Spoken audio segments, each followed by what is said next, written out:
এখন বাজে সকাল 8:30 আর এই যে আমার সন্টা পাখি উঠে গেছে। উঠে গিয়েই ওর ফোনটা ঘাঁটছে, যেরকম আমরা সকালে উঠে ফোন ঘাঁটি ও সকালে উঠে ফোন ঘাঁটতে থাকে।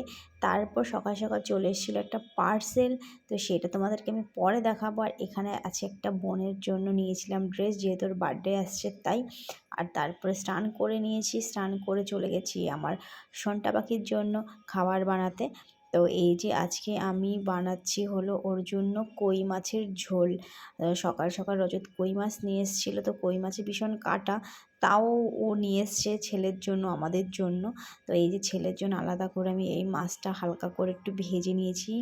আর এই যে তারপরে খাওয়া দাওয়া সেরে আমি একটু সন্টা পাখিকে নিয়ে একটুখানি ঘুরতে বেরিয়েছিলাম, সাথে বোনও গেছিলো, কারণ এখানে কুকুর 4-5টা বাচ্চা দিয়েছে সেটা দেখার জন্য। আর সন্টা পাখি তো ওই বাচ্চা দেখে ওখানেই দৌড়ে দৌড়ে যাচ্ছে, সেই ভিডিও তোমরা তো দেখেছো। তো যাই হোক, তো ভিডিওটা কেমন লাগলো অবশ্যই কমেন্ট করে জানিও। আর এই দেখো আমার ছেলেটা কিন্তু খুব ডগ লাভার, মানে ও কুকুর দেখলে পুরো পাগল হয়ে যায়, আরও ছুটে ছুটে যাচ্ছে, দেখতেই পাচ্ছ।